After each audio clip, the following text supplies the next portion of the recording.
Hey guys, it's Nano. Miss you guys, praying for you guys, and I hope you guys are doing well. So today I'm going to get the opportunity to share a little bit of my story. And so I'm just going to kind of jump right into it. My sophomore year of high school, I was diagnosed with Lyme disease. And leading up to when we even found out, I had lost about 20 pounds in a month. I wasn't eating. I was always tired. My joints always hurt. My concentration was just off. And so we didn't really know what was going on with me. And so my mom was talking to a friend and she knew of someone who had Lyme disease. And since I had all the symptoms, she had suggested, hey, maybe go get her checked. So we went to the doctor and sure enough, it came back positive. And so we didn't really know what it was. So it is a chronic illness and it just kind of causes havoc in your body. And at the time, they were telling me, like, yeah, like you might have to give up soccer, like that's not even really in your future anymore. You might be in a wheelchair, you might start having seizures. There's no cure for it, and there's the place somewhere else that maybe could help you. And so I was just scared. I didn't know what was going to happen. Didn't know what I just didn't know what my future was going to be like.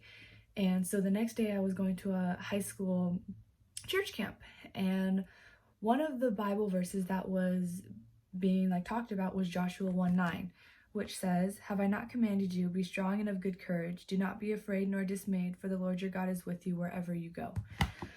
And it just clicked.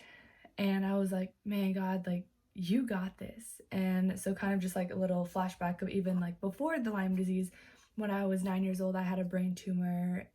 I had major food allergies where I'd break out in rashes, and I tore my ACL my freshman year.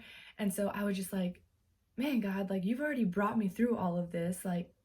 Of course you're gonna get me through this. Like, this isn't any surprise to him. Like, this is a part of his plan, and I don't want to live in fear.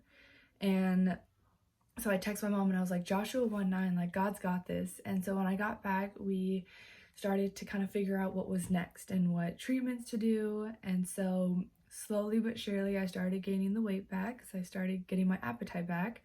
And then I started having more energy and concentration was coming back. And a couple months later, I was back on the soccer field. And so I would keep going in to kind of get it checked to see how severe it was, if it was super active, or if it was like, okay, we have this under a little bit more under control. And March 19th, 2014, which is exactly 6 years ago, I went into the doctor's with my mom and they did the test and she looked at me and said, we can't find it. And my mom kind of looked at her and we're just like, what do you mean? And she was like, it's not there anymore. And I cried and my mom cried and then I called my dad and it was just, I think he cried. but it was just a moment of, man, like everyone told me like this is what my life was going to be. And I was just like, God, I'm trusting you. And I went on to play Division I soccer for 4 years and got an opportunity to go play in Europe and was just doing things that everyone thought I was never going to be able to do. And so I think that this anniversary is timely as to what is going on now of people not knowing or people being afraid. And my biggest encouragement to you is, man, just keep trusting, because this whole thing didn't happen and God was like, oh, like I didn't see that one coming, like whoops, like what are we gonna do? Like, this is something that is a part of like his greater plan. And even though we may not understand, it's just like one of those, God, I'm going to just let go and just trust in you and know that all things are going to work together according to his purpose.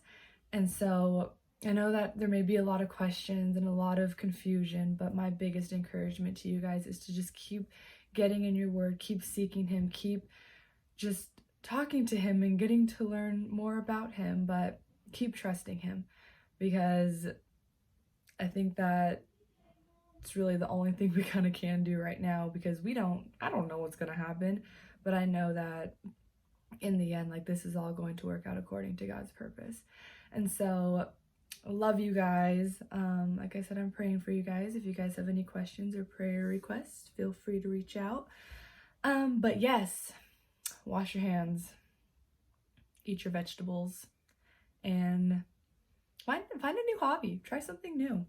Or if not, read this thing. It's pretty cool and full of a lot of cool stories about people like Jesus.